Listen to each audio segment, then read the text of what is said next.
everyone. I'm Fred Oakman here with Mr. Jake Peters, and you're listening to PS This Is Awesome, a PlayStation podcast. This is episode 359. We're almost to 360, and we're going to dive into our thoughts on all things PlayStation today for you, the listener, to sit back and enjoy. But before we jump in, please subscribe to our channel on YouTube, youtube.com/PS This Is Awesome. You can also watch the video version of this podcast there. And if you can check out our trophy list on the PSN, if you want to see what we're playing, what we're up to, all of our great achievements.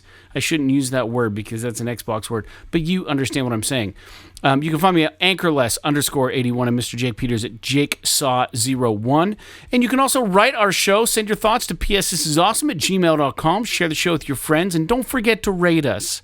And for just $1 on Patreon, you can join the one and only $1 club and receive a free die-cut vinyl sticker in the mail and a shout on the show. This is the sticker, proof of life. They're real, they're nice, and they probably won't fade very quickly.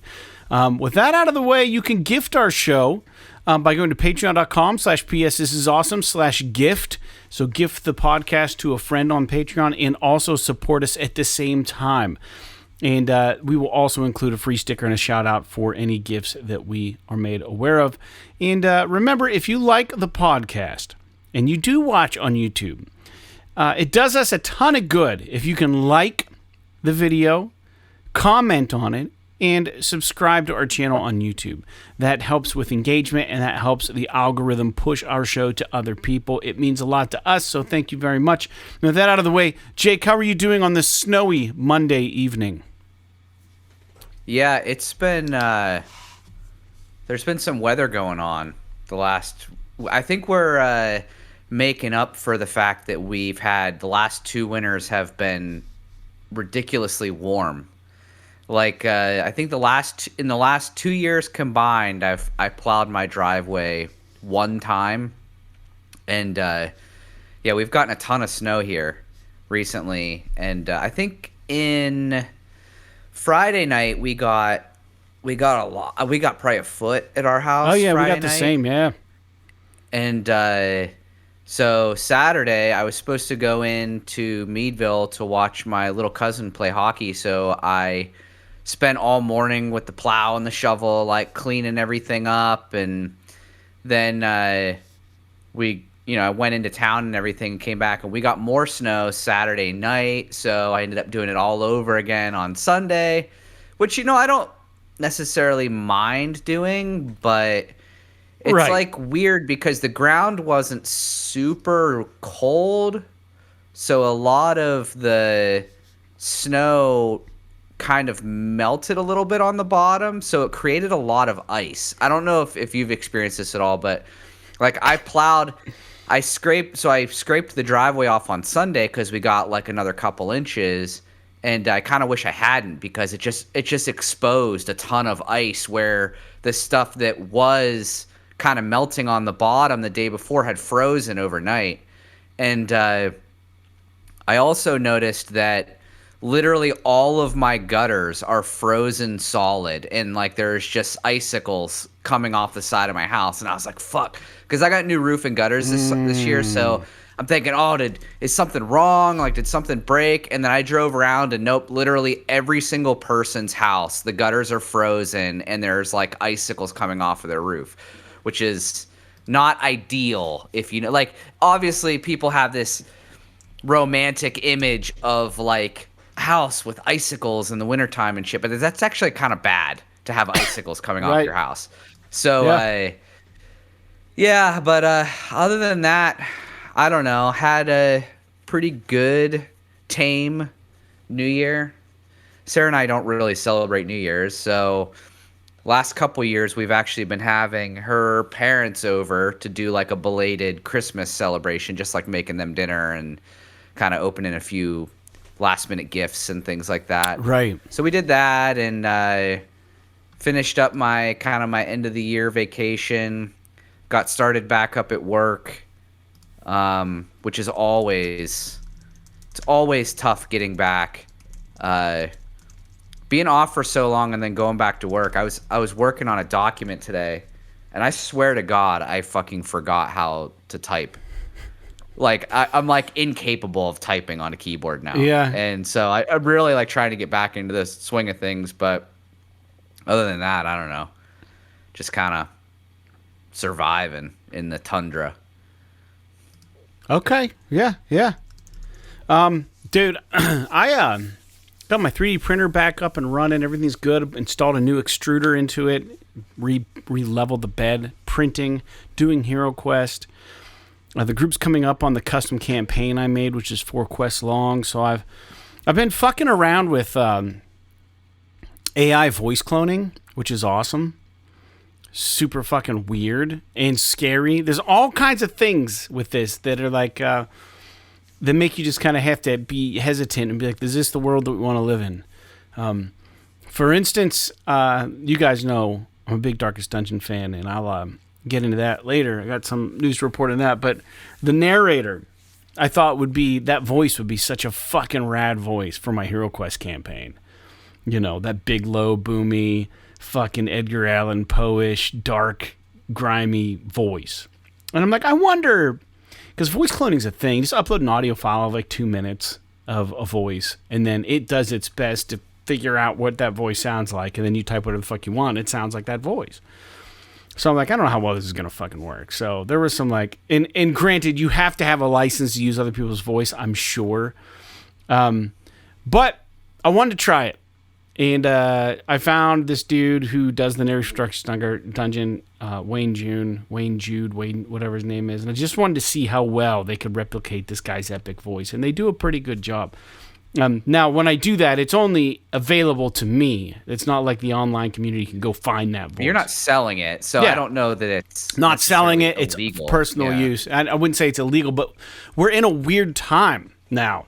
So for shits and giggles, I used my own voice from the podcast, just like a podcast episode. And it was just me going off. And I just took like 2 minutes of that and I uploaded it. And dude, it's fucking spot on. It is so scary. Because like... Yeah. If you think about like what you could do with that, like you could get somebody in a lot of trouble. You could probably get somebody to lose their job. Like you could say, yeah, this motherfucker called me and left a voicemail on my phone. All you have to do is replay some AI fucking voice and save it through a phone to another phone, and it sounds like that person's leaving a fucking message. You would never know that it's fake. You'd never be able to disprove that in court. So there's a lot of strength, and the voice sounds just like my voice, like exactly. I will say that at times it sounds a little soulless when I use it, but like it's me, like it's really weird. Like even like the framing of how things are said, the inflections. Like if I write a sentence with an exclamation mark, it gets excitable. It kind of sounds like me.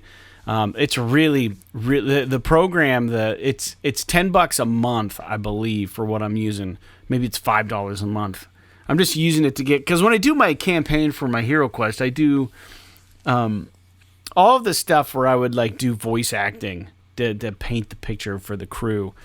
When we play, they enter a room and they see a torture rack, and instead of me just saying, oh, you walk in and there's blood on the walls and you don't know what was here before, like.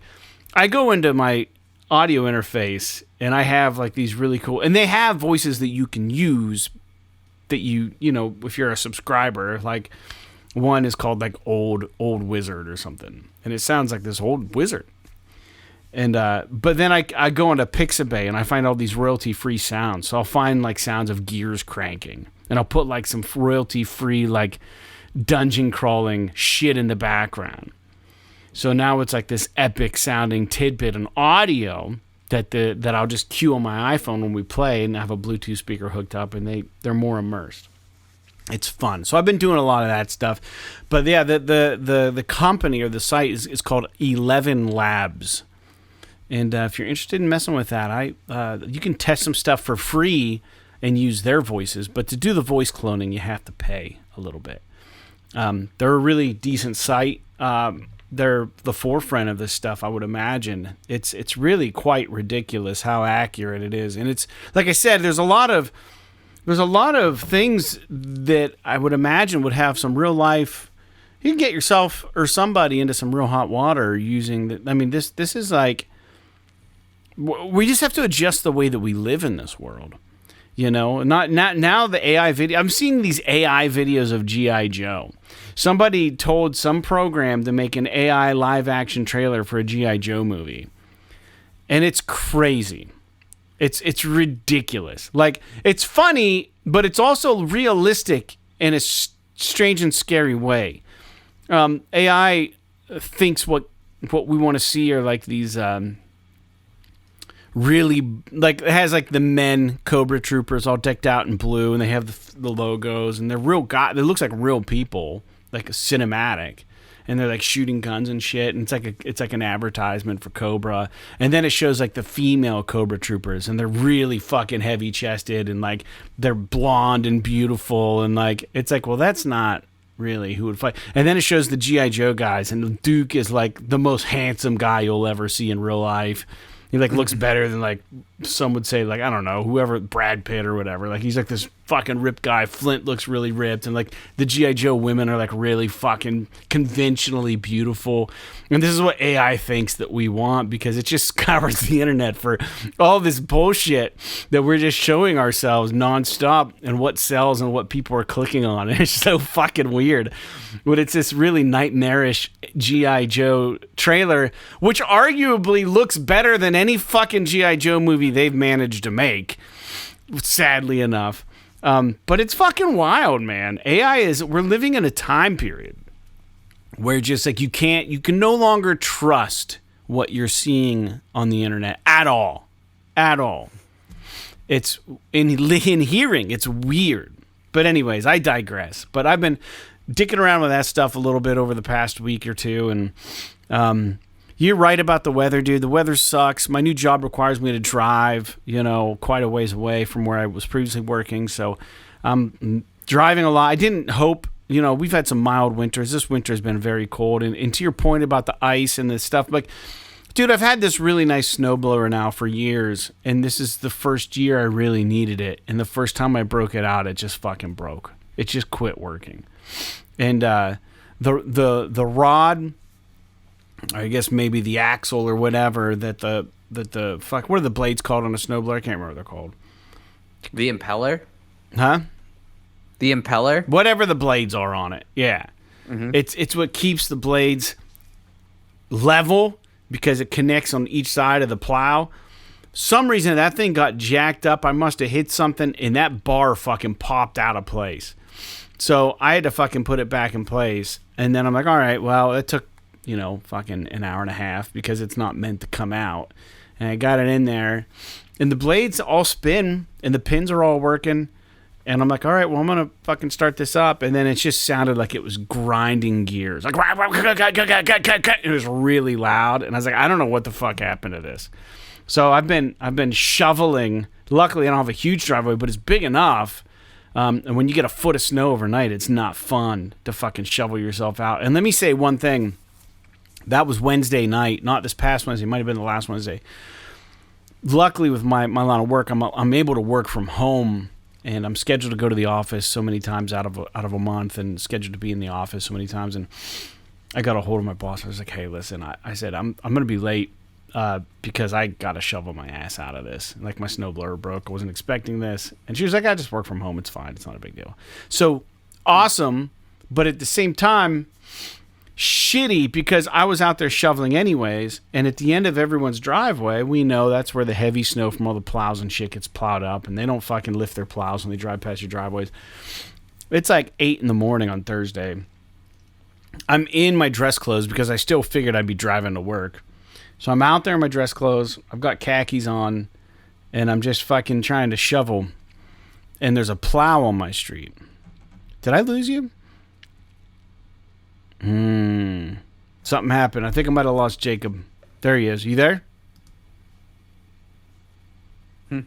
Yep. All right, yeah, dude, the whole thing just froze up. I have no idea why. Anyways, there's a plow on my street, and he's coming my way. I just literally shoveled out of the driveway. And he knows I just did this. There's no way this fucker doesn't know. And do you think he'd lift the plow half an inch when he goes by my driveway? No. He's fucking plowed all that snow back in. And I was like, all right, well, I guess I'm going to do this for another 10 minutes. Because it was heavy ice slush shit. And I'm like, this sucks. They're assholes, man. They probably get like a little bit of enjoyment because to do that, you know. They probably get a little bit of that.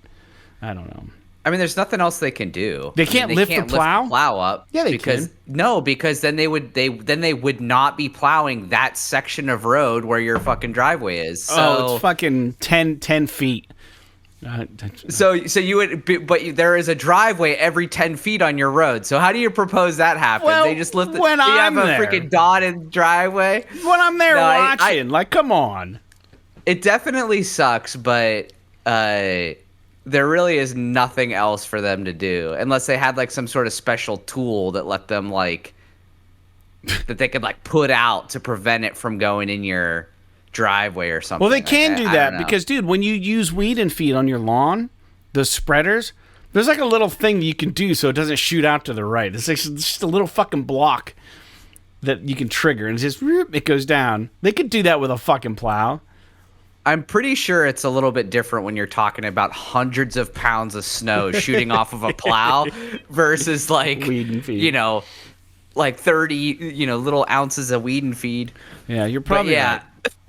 If someone thought hard enough, they could figure it out, dude. Oh, I'm sure they could, but I'm just surprised they don't hit more cars, to be honest with you. Yeah, they're pretty wild, yeah.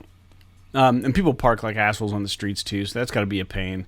But that being said, dude, it's going all right. We're into the new year, finally. We have a show topic we're going to get to, and we're going to take an Uncharted quiz later.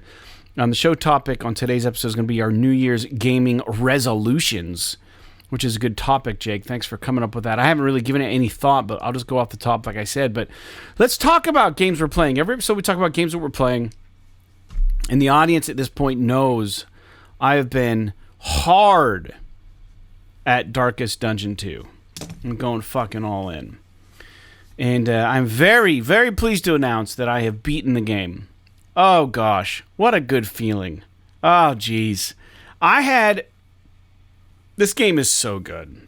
It's so good. And now that I've beaten it, I feel like I can play it and just have fun. You know what I mean? Like, do you know, like, when you play like a really challenging game and you get through it all, and then you're like, all right, I've beaten that fucking thing. Now I can go back and work on getting some unlocks and stuff and, like, not worry if I get decimated or whatever. Like, I'm at that point now where it's like, I'm never going to get the platinum because the platinum requires you to do all the confessions successfully with the same heroes. Meaning they can't lose. You can't die. You got to do a perfect run, essentially, with a hero squad. And I just don't know that I could do that. But, or maybe you could essentially save the heroes, run the first confession, save the heroes, run it again with those heroes, and again and again and again, beat the same confession 5 times with them. Because every time you beat a final boss, you unlock what they call a memory. But I don't think I could fucking do that. I'm just not that good. But I beat the game and it felt really nice. And I uploaded a video of me beating the final boss. Now, my mic was not on, but my first run, I got to the final boss. And it's clever. He's a 3-part boss for the listeners. So he's called the Body of Work. And you have to fight the intestines of this huge abomination. And they're like puking on you and doing all kinds of shit. And you got to beat them. And then it kind of drops down. You're on this like ledge. He drops down, and then you're fighting like this head of this thing. It's just this huge eyeball.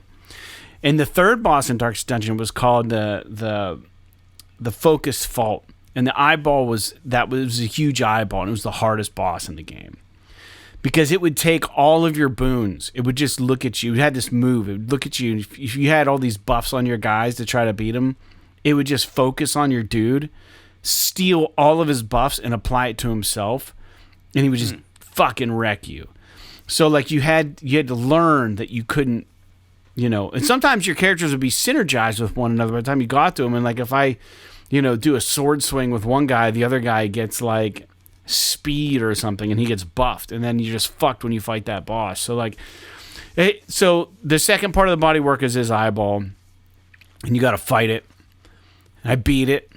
And then the third part of this boss is I don't even remember what it's called. It's like this Dark Lord or something. He's sitting on top of this fucking amalgamation of sickness and like just grossness. And he's got the Death's hood on, and it's over his face, and you can't even see his face, and he's just up there on this fucking throne. And he casts these cherubs that surround him. And the cherubs are just constantly just fucking hitting your characters. This guy has like 2,000 body points. Now keep in mind, to get to this point, you had to beat 2 Oblivion egresses, and you don't re-heal. You had to beat the intestines, you had to beat the eye, and then the last part of the body of work has 2,000 hit points. And you can only carry so much shit with your team. And this is going to be a minor spoiler, but actually it's just going to be a little bit of a quick tutorial on how to fucking beat this guy. So whatever characters are in your party, throughout the game, you visit these things called Shrines of Reflection. So you have like the Plague Doctor, and you have the Flagellant, and you have the Man-at-Arms. And as you go to these Shrines of Reflection with each of them, as you're going through these confession runs, they have the opportunity to revisit their past. So you get to a Shrine of Reflection, you have 4 people in your group. You pick which one is going to go to the Shrine of Reflection. So the Man-at-Arms, you start with minimal maneuvers, and you have to get through these Shrine of Reflections to slowly tell each character's backstory, which is really kind of clever. So the Man-at-Arms has let down. He has failed as a captain, and you're reliving this with him. So when you finally get to the last boss in the game, if you know the Man-at-Arms backstory, the third part of the last boss casts these cherubs, and you're kind of fighting them, and they're fucking hard, and they're healing him.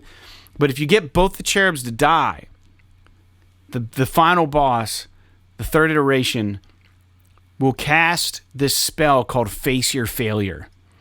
And you, as the player, pick which of the 4 people in your squad has to face their failure.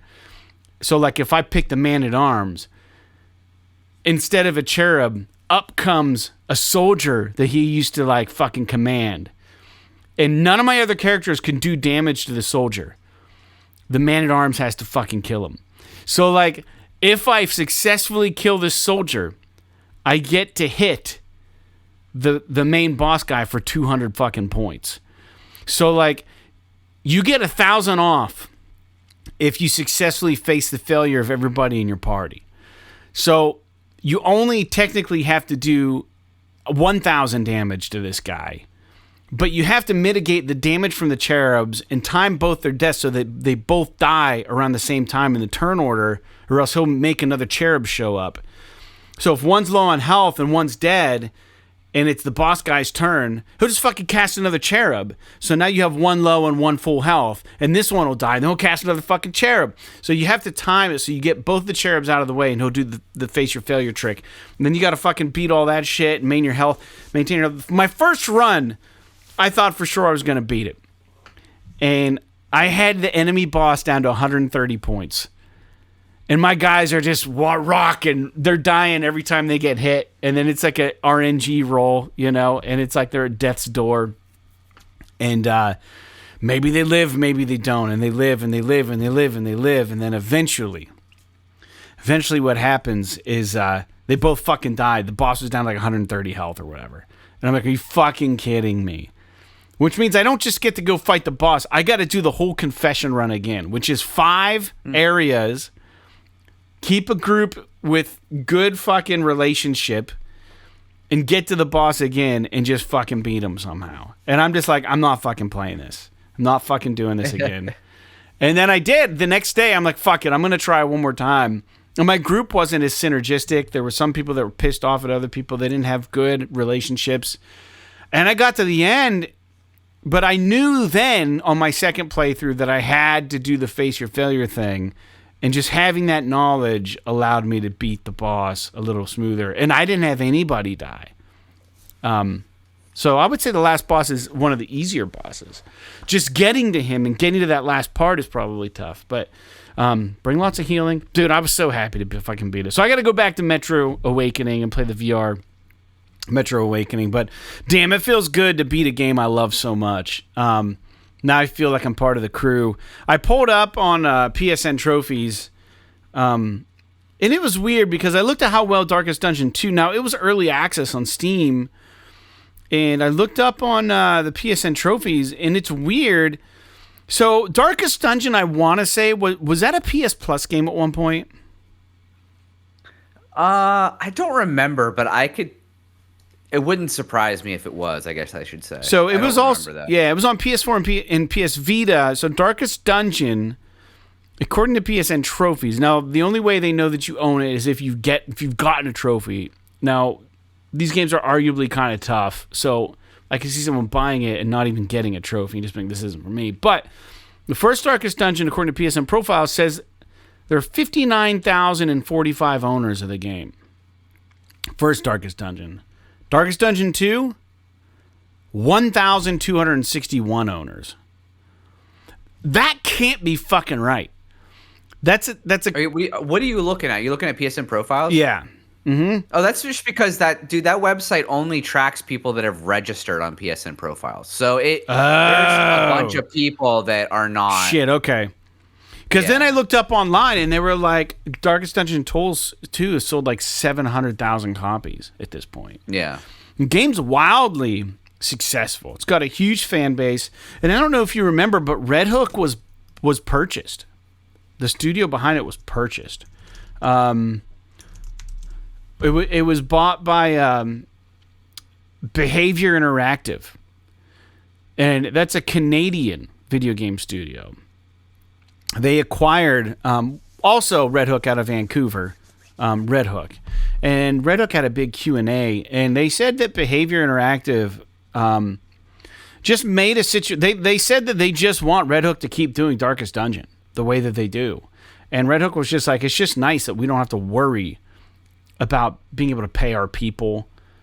They're like, we know that we have a game that works, but they were like, we didn't get into this to be managers of something so large. You know what I mean? Like, they don't have like the know-how and the staff and all the stuff. So they said with the help from Behavior Interactive that they're going to really be able to do something special. And they're working on an expansion for Darkest Dungeon 2 right now for the Abomination, which is awesome. And I'm going to fucking get it because I think it's a whole new mini level.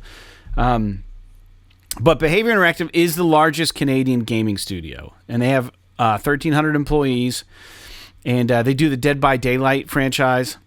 So I think it's a good acquisition, and a lot of people were apprehensive about Red Hook going there.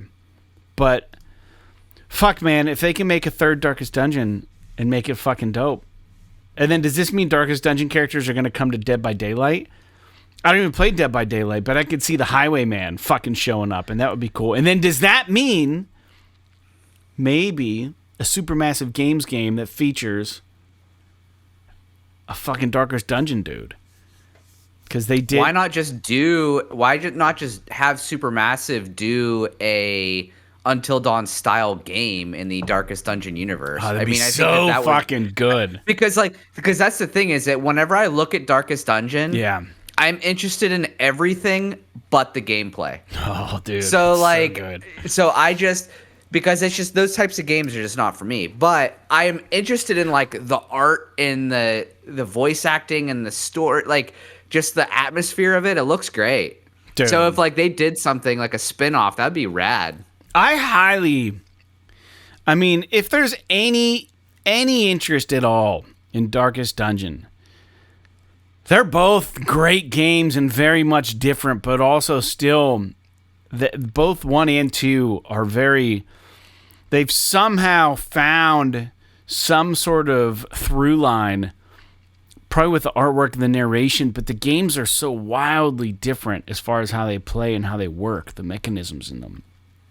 But it's still based on the principle of a 4-person party, and depending on where in the lineup your character is mitigates on what kind of move sets they can use, you know? And it's like chess, man. It's so fucking fun. I suggest it to all the listeners. And I would love you guys to try Darkest Dungeon. And Darkest Dungeon 2 is just a gem of a fucking game. I'm actually disappointed. I don't think it won any awards at the Game Awards. It is such... I don't want to say it's underrated, but I think it's underappreciated by the people who don't try it. I don't think they realize what kind of fucking game it is. Like, it's really something special. But it's I don't know. It is what it is. But Jake, so I did that. And I'm gonna go back to Metro Awakening. How about you, Jake? What you were playing Sound Shapes last we talked. Are you playing anything else? So I beat Indiana Jones. So Indiana Jones is done. Congratulations. That game is, dude, when I think back about that game, it was so fucking cool. So I highly recommend when that game comes to PlayStation that if you're a fan of Indiana Jones, you check it out. Just remember going in, it's not a fucking shooter, even though it's made by Machine Games. So just keep that in mind. It is still a very awesome game. That in mind, I beat that, and now I'm just been buckling down trying to just finish Metaphor. So I'm on the very last dungeon.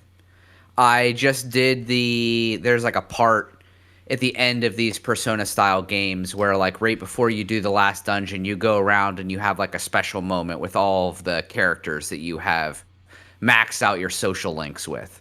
And so because I got through that part where like I did my like moment with all my characters, I knew that I know that this is the last dungeon of the game. So I'm just working on that right now.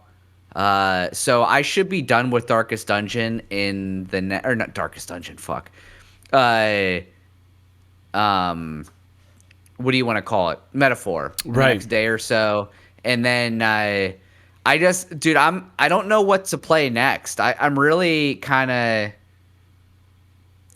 trying to think a little bit about what I want to play next. Part of me is thinking about maybe dipping into the backlog. I don't know.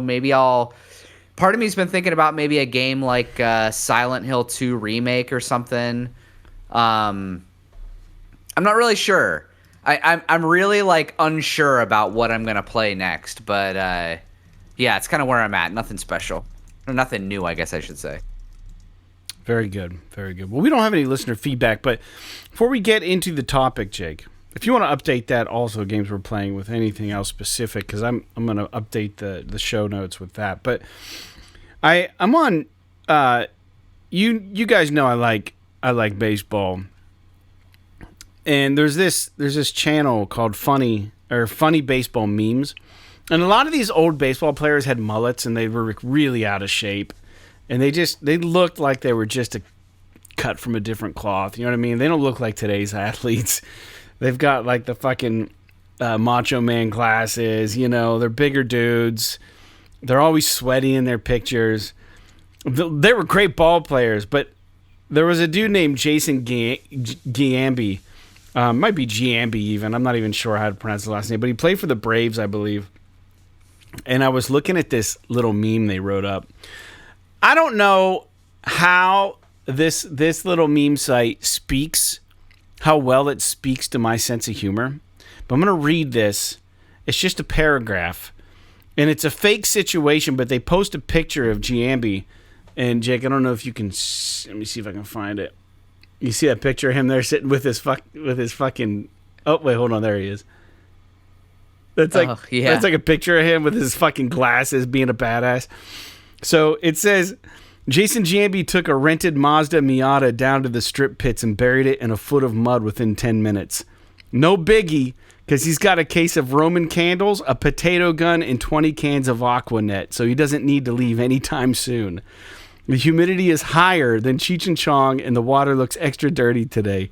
He's been seeing Misty, the shift manager at the Waffle House over by the Shoe Carnival, and she usually brings out some T-bones and Texas toast. When she pulled up, she said, I seen a nice promise ring at the pawn shop. When you walk in, it's the one by the Ninja Throwing Stars and the AIWA shelf system. But he's paying $35 a week for the big screen TV he got from the rent-to-own place. And he's saving for a tattoo of a coyote with flames that says, "I stand alone." Jason drops the Miata off that evening and loses his deposit because he was smoking Newports in it. He left a copy of the Jerry Springer Too Hot for TV in the back seat. The fight with the beautiful dancers was supposed to be so good. And it's that fucking picture of him. It's the funniest fucking thing. You read that and you look at the picture and you're like, man, whoever's writing those things deserves a fucking medal. It's the funniest humor I've seen. And I think our listener LJ will probably appreciate that shit because he's a baseball fan. Dude, it was off topic. But let's get to our New Year's gaming resolutions, Jake. This is a cool topic, man. And I haven't even considered. There's not a lot of news. I'll just preface the show with that. We're coming out of the new year. A lot of the gaming sites are down. Jake and I, we don't break news. We talk about it.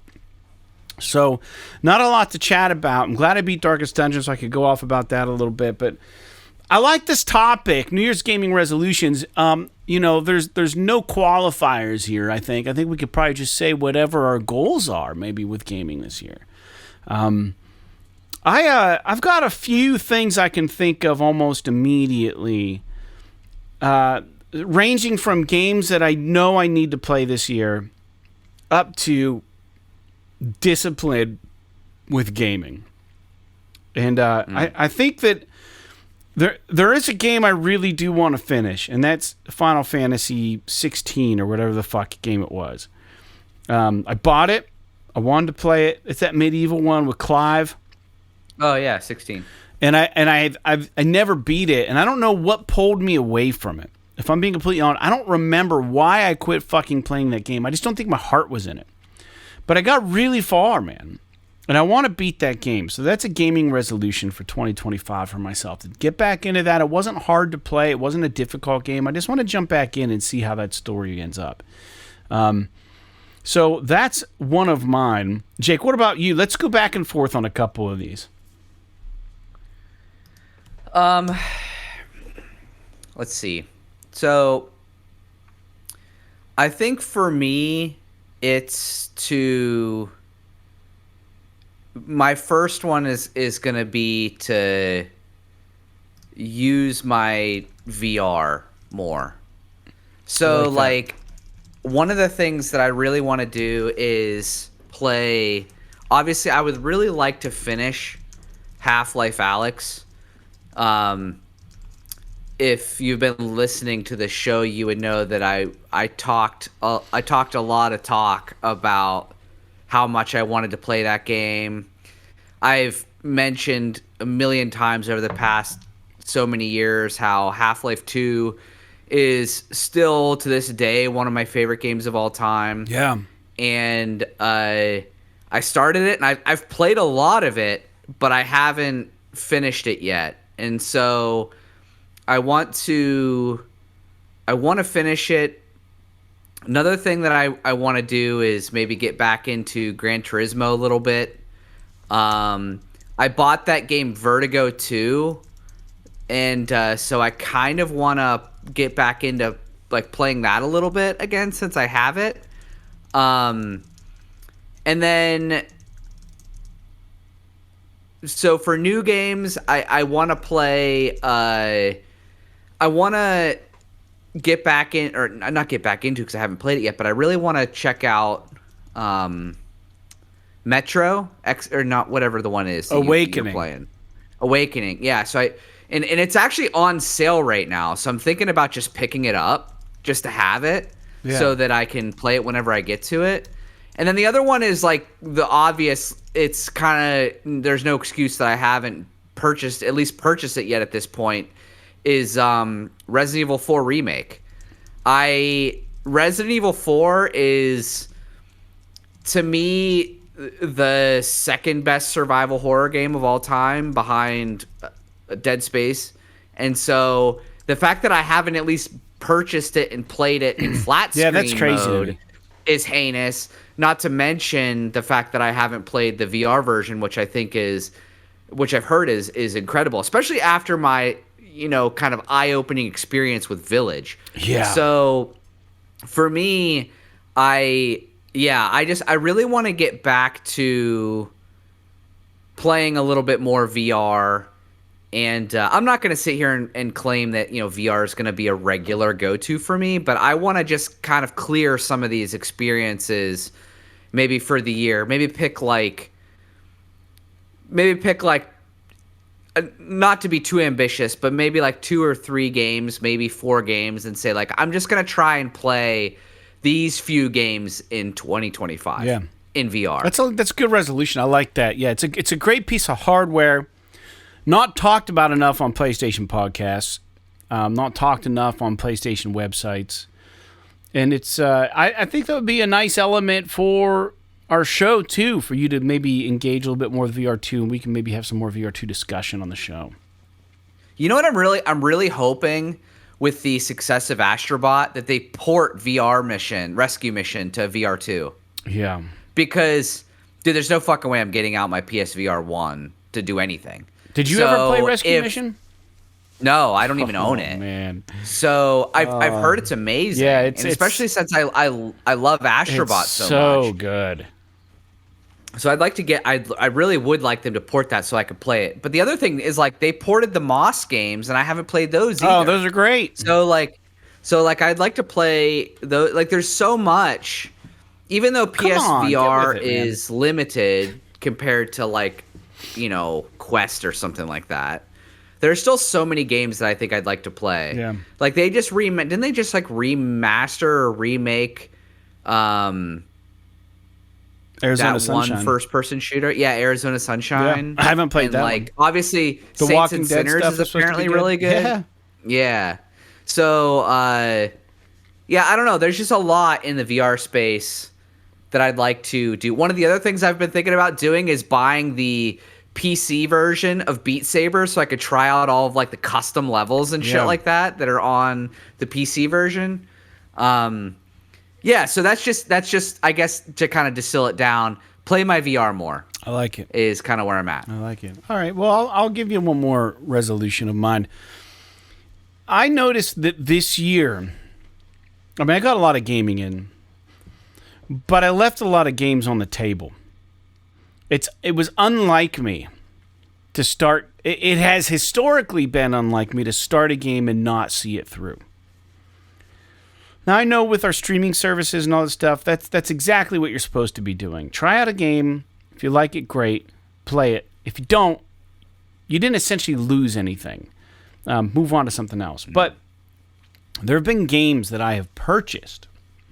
And games like G.I. Joe that I left unaddressed. So I think one of my resolutions is going to be that if I play a game, like I've already said, like I'm so removed from Astrobot. It was Astrobot, and then it went to Frank Stone to Dead Space to Metro Awakening to Darkest Dungeon. And I beat Frank Stone in Dead Space. I haven't beaten Awakening, and I haven't even beaten Astrobot, but I beat Darkest Dungeon. And it's like, those are 5 fucking games. 3 of them are finished. And now I got to double back, which feels like I'm going the wrong direction.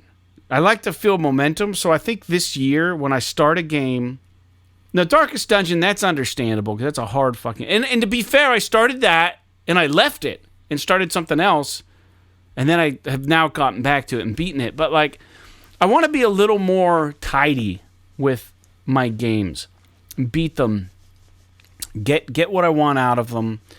And, sometimes you can't help it because I think the games sometimes don't always play to your senses like what you want to play at the time. I think it's more than acceptable to have 1 or 2 ready, like a platformer and then maybe like a third-person shooter or like a first-person shooter and like just something that you can bounce back and forward on. But some of these games, like Astrobot's a fine one to kind of have as a go-to game in between games, but I've just taken too long of a break from it. Like I need to be better with focusing on one thing and just doing it. Like get back to my roots. That's how I used to play games, and I haven't been doing that lately. And I don't know why the change. There's been a lot of good releases.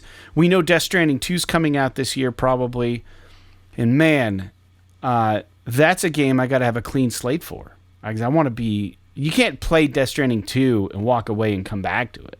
That's not a game that you want to it all diverge from the story and forget about what's going on. So I got to get my gaming habit back in order. So that's one of my resolutions. Jake, what about you? Do you have any other resolutions? So it's funny that you say that, because mine, I guess, next resolution would be almost the exact opposite of you, which is that I would like to not be afraid to try more games and not be so militant about finishing the games that I start. Because I think I would play, I don't want to get to the point where I'm just like starting a bunch of games and not finishing anything. I'm not saying that. Yeah. But like I feel like I have this philosophy where I start a game, like the listeners have been hearing me say I've been playing Metaphor for freaking a month and a half now. Yeah. Because I'm just playing that, period. And it's like, well, now granted, I did step away for a little bit and play Indiana Jones or whatever, but a lot of that is because I was on vacation. If I wasn't on vacation, I probably just would have stuck with Metaphor to try to get through it so that I can move on to the next thing, because I don't like leaving stuff lay. And so I'd like to try more games this year. Not necessarily more games, just like try, like just willy-nilly, but like don't be afraid to try a game and give up on it if it's not for me, just because I feel compelled to beat it or something like that. Like, it's to realize that it's okay to not complete a game if it's not vibing with me. Yeah, right. And I want to play something else. So, again, like I said, I don't want to be one of these people that just like start a million games and don't finish them, but I would like to try to be a little bit less restricted by that, I guess. Well, that's respectable, man. It's really a fine line, in my opinion. I'm sitting here thinking while you're talking. Dave the Diver was a game I played and I didn't get very far in, but I liked it. Yeah. I don't know. I think about a lot of the games that I've played and how they've brought a lot of joy to my life, and I just never saw them through. And I was like, man, I didn't used to do that. Now I'm kind of hung up on the G.I. Joe game because I want to unlock Ripcord. And I went in the game to try to collect more of those floppy disks to unlock his character, just to see his taunt and stuff without going on YouTube. And I think I would get a trophy if I did it, but I collect 2,500 discs. And I played through the first level. I was like, oh, man, I know I got a lot. And I got like 160 or something. I was like, I got to fucking beat this game again just to get this other character. And it's like, it's just going to... That's the problem with what you're saying and what I'm saying is, like, these games are demanding of your time, and sometimes in not ways that is respectful of it. Mm-hmm. So... But then you still have that pull. Like, I still want to unlock Ripcord. Like, I got to do it. And it's like, okay, well, I'm going to go dump another fucking 4 hours into this shitty G.I. Joe game just to unlock this character so I can play him in this, And then Darkest Dungeon, dude, I read online, like, some people are like, oh, it took me 60 fucking hours to beat that game. Dude, I spent, like, close to 120 hours in Darkest Dungeon 2. I mean, I don't know why. I don't begrudge the game for it. And now that I've beaten it, I respect it a hell of a lot more. And I love what it's doing, but... That's an awful lot of time to put into a game. And those games are harder to beat. And, dude, if you make up your mind, that kind of what I'm trying to do for 2025 is, like, you're going to beat these games. It's just, like, it's a difficult commitment sometimes. And I think that's why I strayed from it this past year. But looking back, now it's like I've left games on the table that I wish I would have just finished. You know what I mean? It's like I wish I could have been more, as you put it, militant with finishing it. But I wasn't. So I'd like to see how this works out for you. I enjoyed the freedom of doing the PS Plus and just downloading a random fucking game and just, I'll give this a try. Borderlands 3, I'll try this. But it is hard sometimes to break away from that shit. It's a weird relationship we have with games. And then lastly, I'll give you a New Year's gaming resolution. My last one is probably going to be, and I did better in 2024 with this, and I believe I'm gonna do possibly better in 2025. I used to only really. It's weird. Like, here's the thing. Like, the PlayStation Network always has a lot of deals. So I would find myself buying games at a crazy discount because they were so cheap, and then just not playing them, and then they just sit in my backlog. What I would do is that I would not buy the games that I really wanted to play at full price, because I'm like, oh, it's just going to go on sale. And I'll just wait. I'm going to wait. 2025, what I'm going to do, my plan, at least, my resolution is to purchase the games that I want to play when they come out, instead of trying to sit on them and wait. And like, I just want to kind of, not even for being part of the conversation. I think that, like, there's something to be said about powering up a new game that you haven't been exposed to all this shit online about. You know what I mean? Because eventually it's just going to happen. You're going to hear people's opinions. Yeah.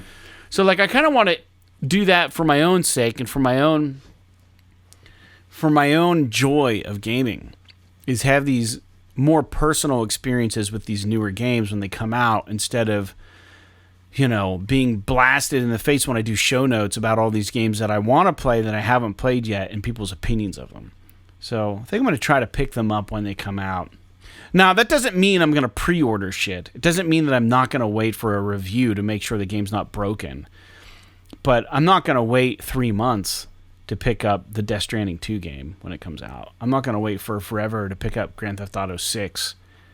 Or whatever new game is coming out that I'm interested in 2020. You know, maybe even, like we said, the...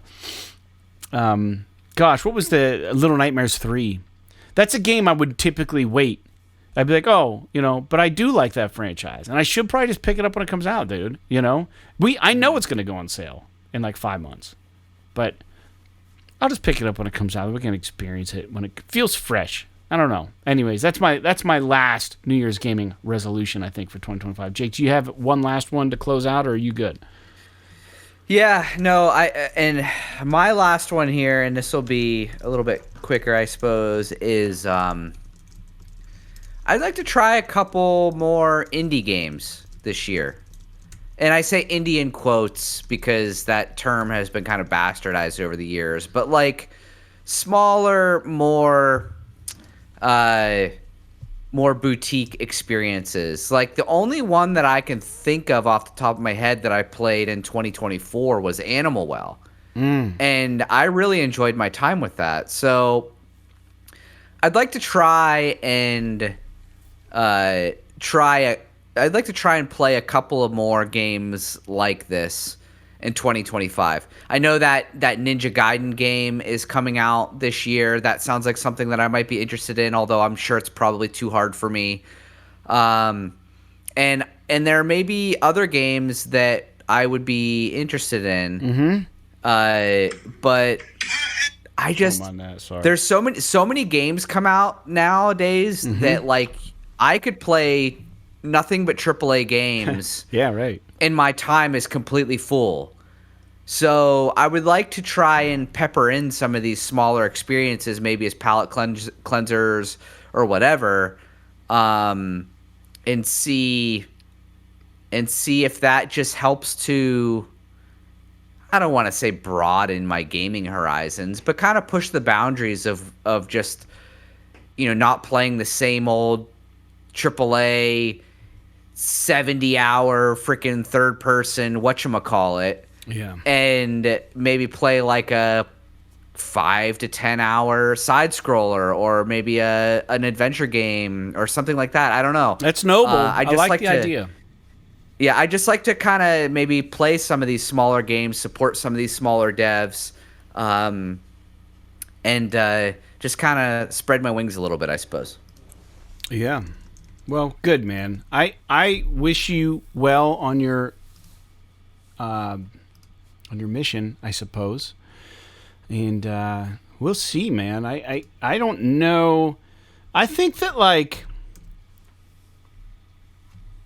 obviously the resolution's for a reason. We're just going to hold ourselves a little more accountable to try to do these things, set goals. It's important to do that, but whether or not these things come to fruition for me, I have no idea, man. I don't know what this year holds for me, but we'll see. We'll see how it goes. That's going to be my goal.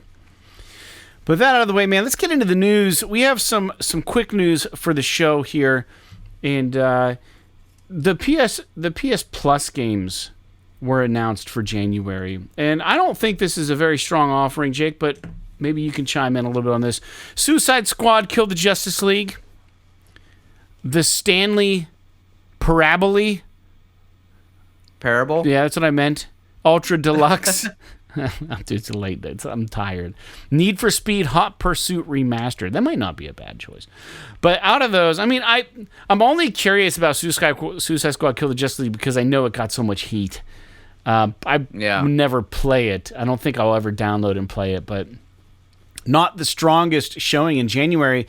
And LJ brought up to me that usually, they're bangers in January, starting the new year. These are usually banger games, for PlayStation Plus. But I don't think these really are. I mean, obviously it's subjective, but they don't really do much for me. Jake, you?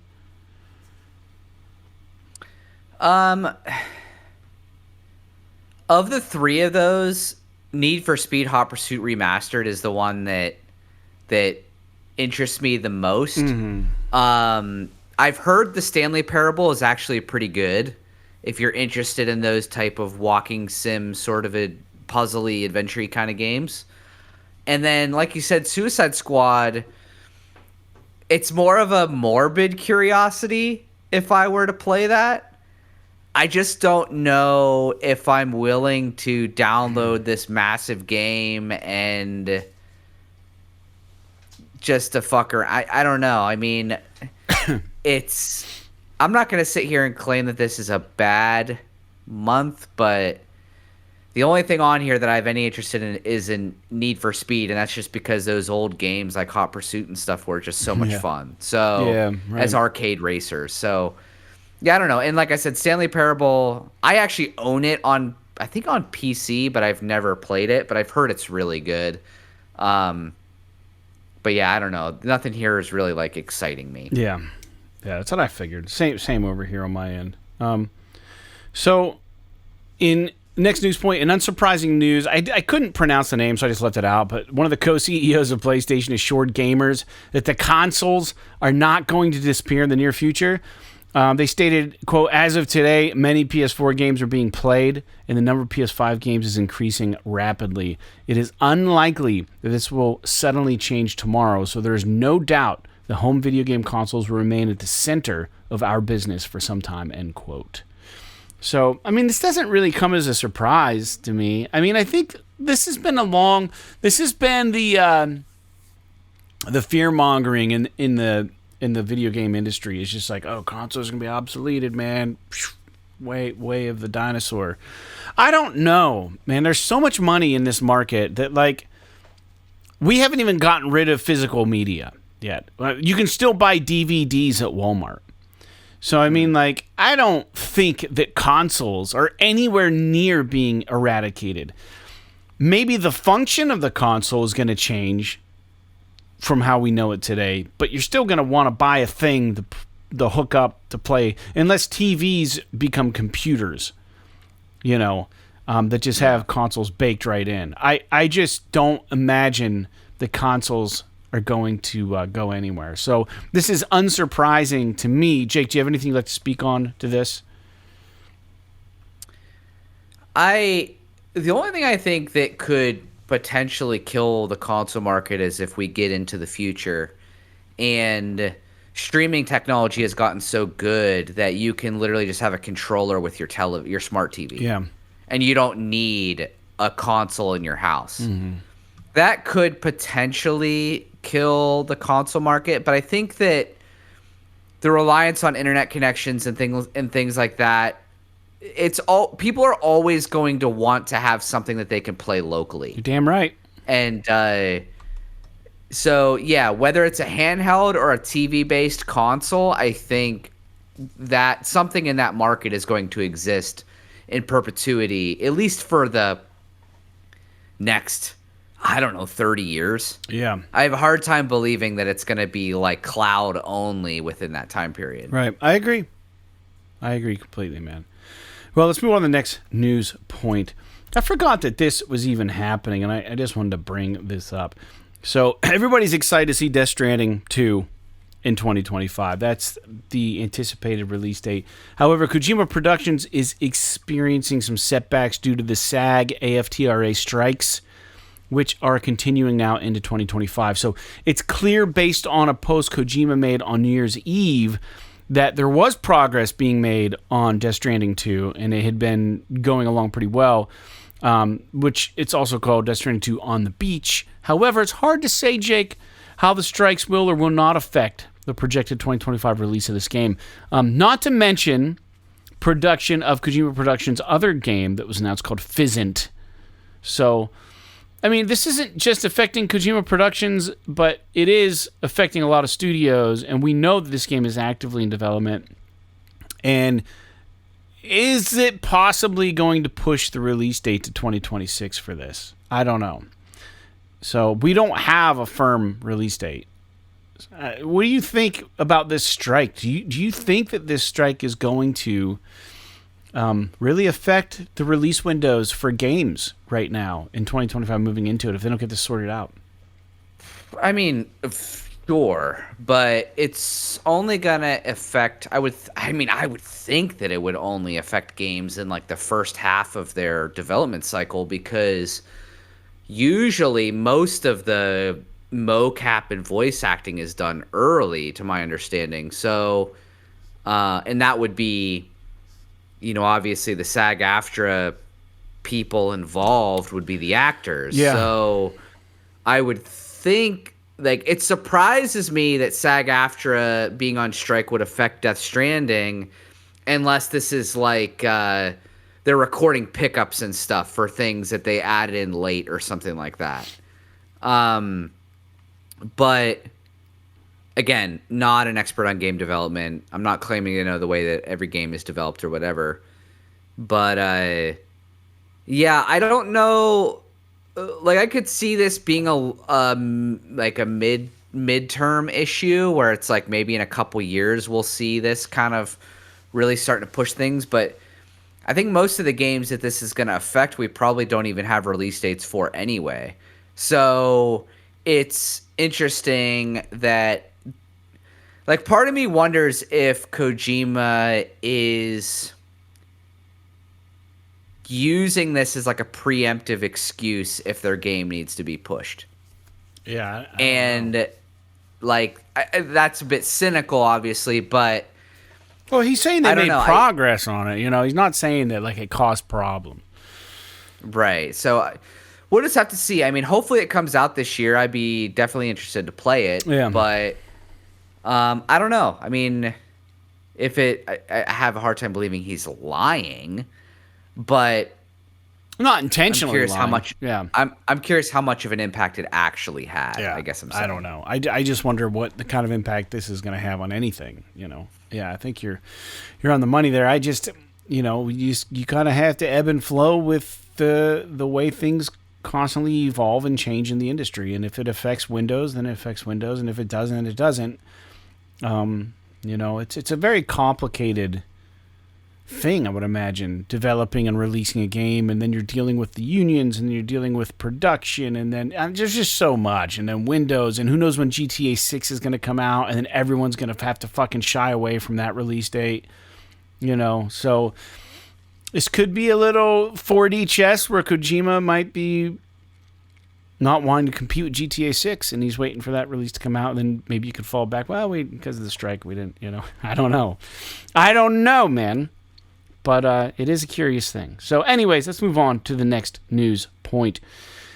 Let me write this time down before I get talking, because I don't want to screw our YouTube listeners up over here. So in an interview with Famitsu, Herman Hall said that moving forward, quote, "We will continue to focus on developing live service titles along with the story-driven single-player titles that our players want. We are learning a lot as we establish the ability to develop high-quality live service titles within SIE. Helldivers 2 attracted many players through continuous content provision and achieved results that support the potential of live service titles, end quote. He's doubling down, even after Concord cost him so much money. It sounds like, but to his credit, instead of just saying our focus is on live service, he said also along titles with story-driven single-player titles. So I think they're realizing the importance of that. Yeah, I mean, obviously they should still continue to try and create live service games, but the cynical part of me, again, is like, is Herman Hulst going, or Sony, going to use Helldivers as their reason for flushing money down the toilet for years and years to come until they get the next? It's like winning the fucking lottery is what that's like. Yeah, like that's always what live service has been. It's playing the lottery every single time. You could have a good game and get a scratcher for $200, but are you going to spend another $1,000 to find another $200 winning ticket? I don't know. So I don't know. I mean, obviously, yeah, they kind of have to be in the space. I just hope that they revise the distribution of single player versus live service games that they're going to make. Like, I don't want to see that 75% of their studios are working on live service projects when it's very clear that most of their live service projects so far have been nightmares. I mean, even Bungie, which was supposed to be the live service pickup, they've like been gutting that studio because they've been performing so poorly. Yeah. So I don't know. I'm obviously, we don't know anything about, like, we haven't heard anything about Fair Games recently. That's supposed to come out at some point. Right. So we'll see how that game does. I'm assuming maybe Bend or somebody like that is also doing a live service game. We'll see how that does. The Concord studio, Firewalk or whatever they're called, they got shut down, so they're gone forever. Yeah. We obviously have Marathon coming up. So I don't know. I kind of wish that Sony would try some live service games that are a little bit more budget. You could make a live service game that's not $400 million. Like, try to make something like a Rocket League or dude, what they need to fucking do is do a game like fucking Gwent. Come up with a fucking card game where you buy packs online or something. That would constitute a fucking live service game that could really take off. Yeah, Hearthstone was all about it. Mm-hmm. So we'll have to see. I mean, but I'm just glad, I guess, as far as this news point goes, I'm just glad to see that they are, at least from a public-facing perspective, still focusing on single-player games as well. I agree. All right, let's move on, Jake. This was a quick addition to our notes here. I went over to Push Square, and they have a quiz pretty much tailored for both you and I. The quiz is titled, How Well Do You Know Uncharted? And if anyone listens to our show, Jake and I like to take these Push Square quizzes. Usually they're 10 questions. And we're just going to go ahead and this is 15. We're going to rip through this and see how well we do. So if you are an Uncharted fan, or even if you're not, enjoy Jake and I suffering maybe a little bit of humility as we take this test and bomb some questions. So Uncharted is maybe one of my favorite PlayStation titles. The whole franchise altogether. Shall we get into it? In Uncharted Drake's Fortune, what is El Dorado? Is it a huge treasure hoard of golden objects? Is it an ancient golden temple, a golden sarcophagus, or a city made of gold? So this is kind of a tricky question. It is. Because I think El Dorado is historically, mythologically known as the City of Gold. Correct. But in the game, it's a sarcophagus. It is a golden sarcophagus. Yes. So we're going to go with the sarcophagus? Yeah, fuck yeah. Correct. To Drake and Sully's surprise, El Dorado actually turns out to be a sarcophagus made of gold, housing a mummified corpse. Spoiler. All right, in Uncharted 2, A Thief's End. Oh, yeah, spoilers probably for this whole fucking quiz. Yeah, plug it in. In Uncharted 2, A Thief's End. Hold on. It says... All right, here we go. It says page unresponsive. All right, here we go. What is the name of the cameraman who's tagging along with Elena? Is it Jeff, Richard, Mark, or Greg? I know the answer. Jake, to you? It's Jeff. Correct. It is Jeff. Elena's trusted and cap-wearing cameraman is called Jeff. In Uncharted 3, Drake's Deception. What item does a teenage Nathan Drake plan to steal from a museum? Is it Sir Francis Drake's journal, Sir Francis Drake's ring, a map belonging to Sir Francis Drake, or a mechanical artifact found by Sir Francis Drake? Ooh, this one's actually kind of tough. It's his ring. It is the ring that he's trying to get. He doesn't just end up with it? Yeah. All right, let's do the ring. Correct. All right. It's the same ring that he ends up, treasuring with throughout the whole series. So, in Uncharted 4, A Thief's End. What kind of legitimate business does Nathan Drake work for at the beginning of the game? Is it a security company, a debt company, a salvage company, or construction company? It is a salvage company. You agree, Gabe? Yep. All right, very good. Yep. Uncharted, The Lost Legacy. Chloe Frazer teams up with Nadine Ross. In which previous game did Nadine first appear? Uncharted 4, Uncharted Golden Abyss, Uncharted 2 Among Thieves, or Uncharted 3 Drake's Deception. I believe it's 4. It's Uncharted 4. That is correct. Very good. All right, we're cruising right through this shit. Which Uncharted game first introduced a multiplayer mode? Uncharted Factions, Uncharted 3 Drake's Deception, Uncharted Drake's Fortune, or Uncharted 2 Among Thieves? I believe it's Among Thieves. It is Uncharted 2, yes. All right, very good. All right, I'll let you answer this next one. In Uncharted 4, A Thief's End, Nate, Sam, and Sully infiltrate an auction at an Italian estate. What is the estate called? The Rossi estate, the Baroni estate, the Giordano estate, or the DeMarco estate? So this one's actually kind of tough. Yeah, it is tough. Because it's just like they mention the name like once in the entire game. Yeah. And I'm pretty sure it's the Rossi estate. Ooh, okay. I was thinking the DeMarco estate, but let's go Rossi. I don't know for certain either. So let's go with your choice. Because Rossi is like one of the most common Italian names. Mm-hmm. So I'm almost positive it's the Rossi estate. Let's do it. Let's do the Rossi estate. Come on, baby. 7 to 15. Correct. It is. Nice. Good job. I would have lost that for us. Question 8 of 15. Which of these countries does Nathan Drake not visit? Uncharted 3. Jeez.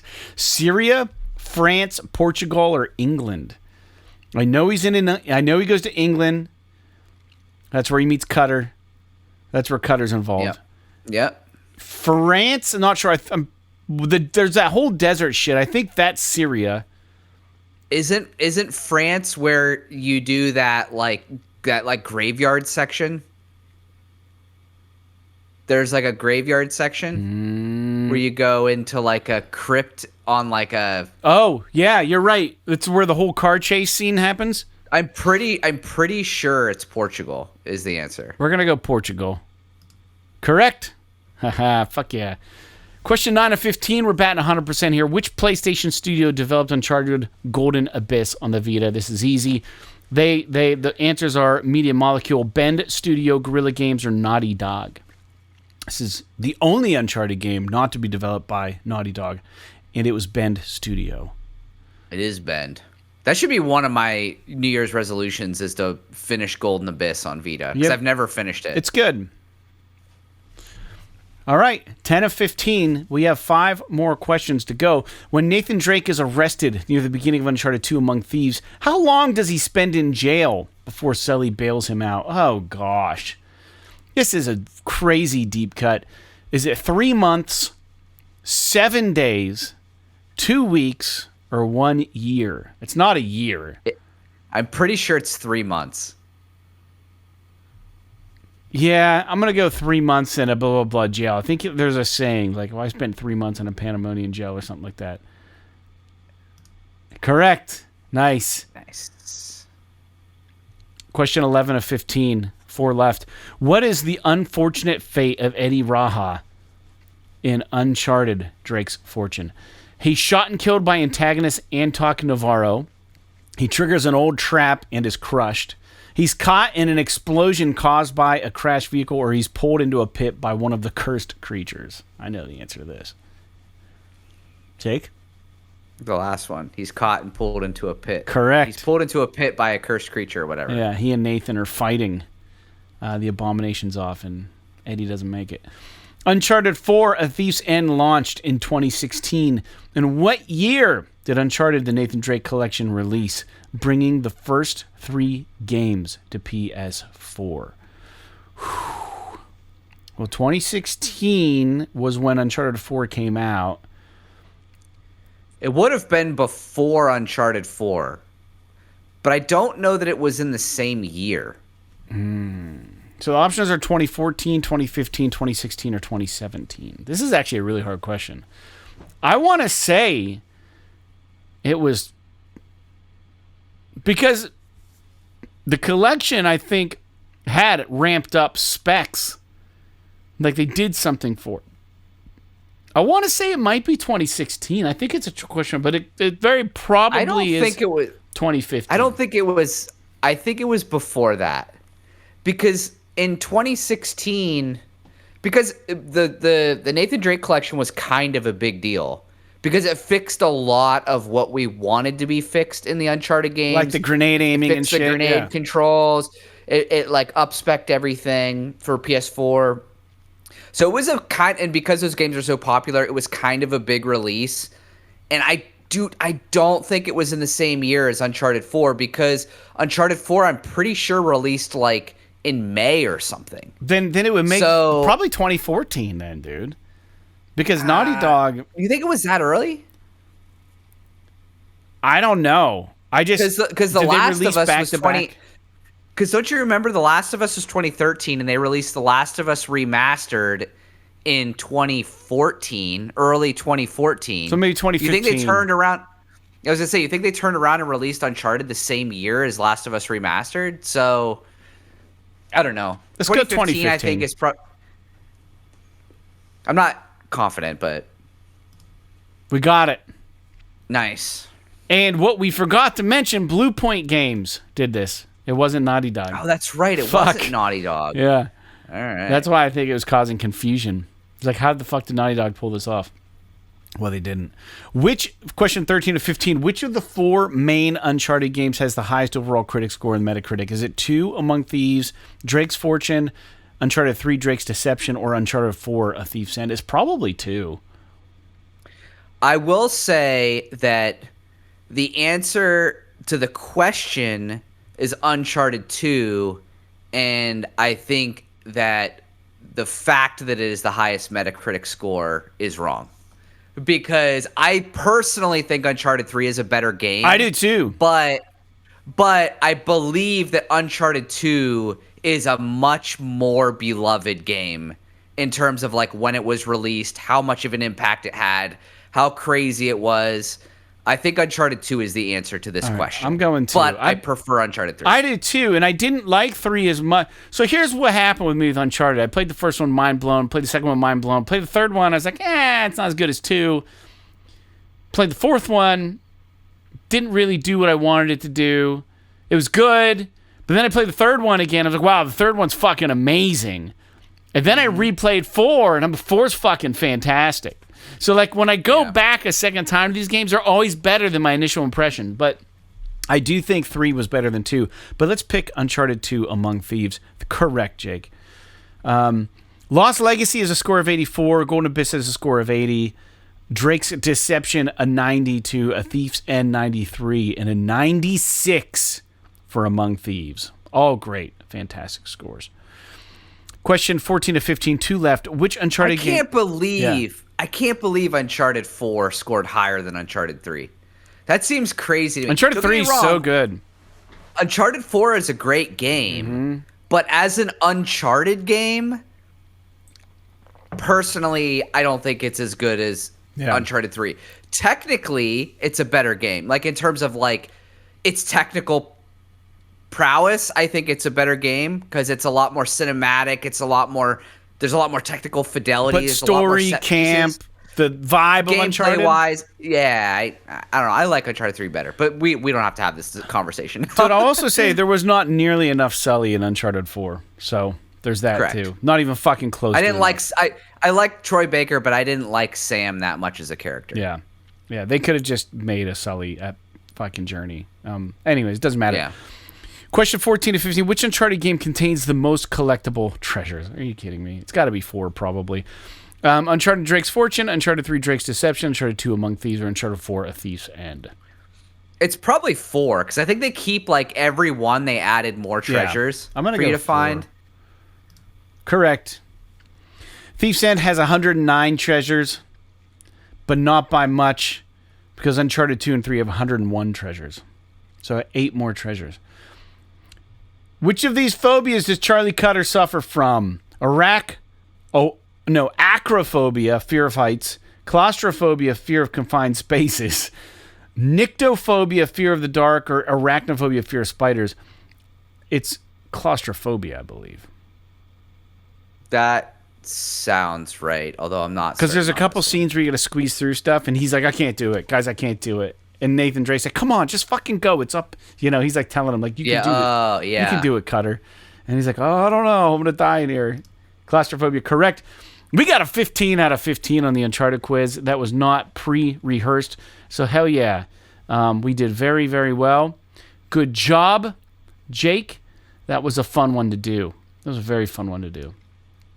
Spoke to my heart. Lastly, we have one more news point, and then we're going to wrap up the show here.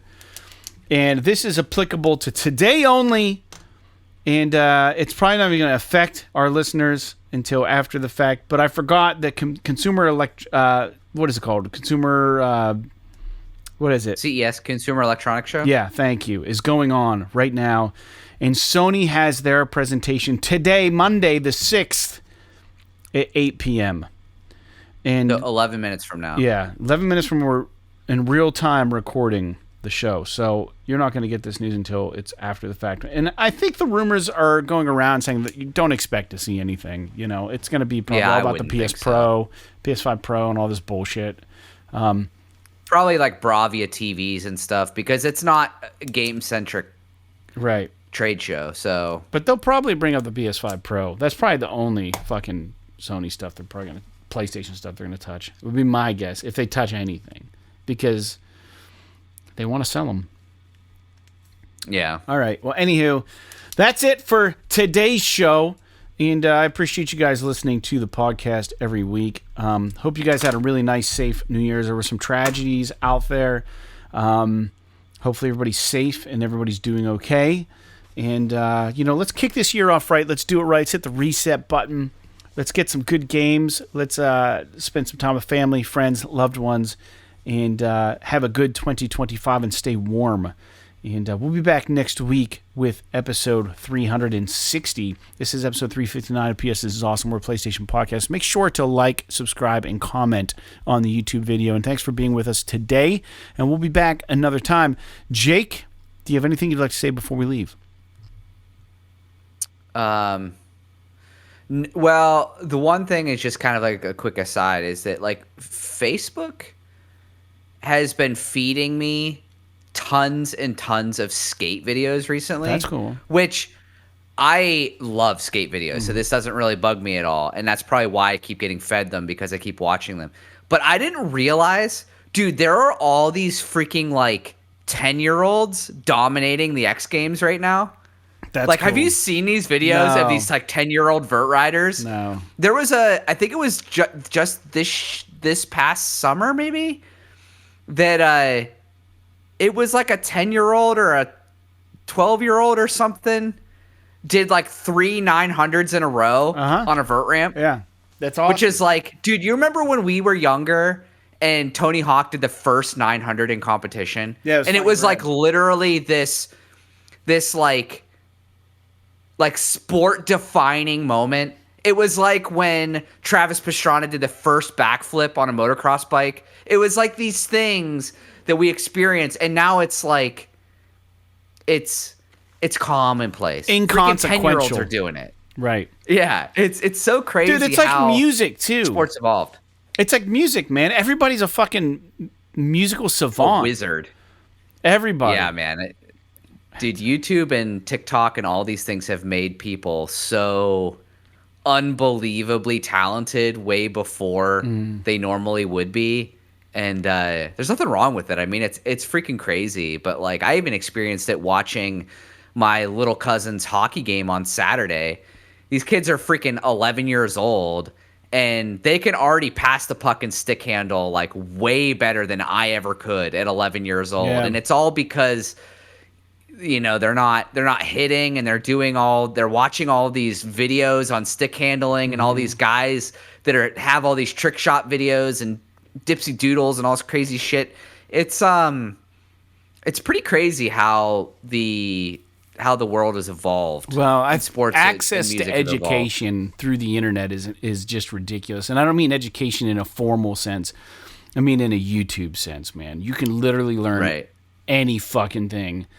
When I had to do the cement on my stairs, dude, I didn't know what kind of fucking angle grinder and fucking things to get. And all I did was watch some YouTube videos, and I figured it out. It was so much easier. Like, you have guidance now, you know what I mean? Like, with everything, like literally everything, anything you want to learn, you can learn by watching fucking YouTube and just practice. I got really good at painting miniatures because of fucking YouTube.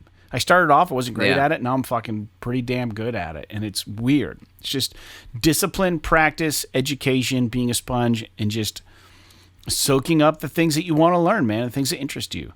And you couldn't do that as a kid, man. Any of that shit. There was no easy access to learn how to fucking do like you're saying, like a 900 or do a fucking, you just got out there and you fucking tried and hurt yourself all the fucking time. You know what I mean? You got still frame shots in Thrasher magazine of guys doing these fucking catching air like on the street. And you're like, how the fuck is he, you know, I had friends that could like ollie over tennis court nets. And I was just like, how the fuck are they even doing this shit? You know, how'd you learn how to do this? Like, how do you figure this out? Like, it's just trial and error, but now you don't even really have to make many mistakes. You just get online and learn from everybody else's mistakes and just see what they tell you to do and use your brain a little bit, and you can learn all this shit. It's wild. All right, man. Hell yeah. All right. Well, fuck. Let's close off. Thanks for tuning in. We air every Wednesday, and if you are a subscriber to the show on Patreon, you can get the episodes early. Not all the time, most of the time. And we'll give you that shout out and a sticker as well. It's our way of saying thanks. Don't hesitate to do that. Be a nice gift to us. Be a nice gift to yourself. And lift your boys over here at PS. This is awesome up a little bit. Bring our spirits up. And with that, we'll get out of your way today like Panzer, Paladin, Peggle, and Persona. PS. P.S. This is awesome. This is awesome.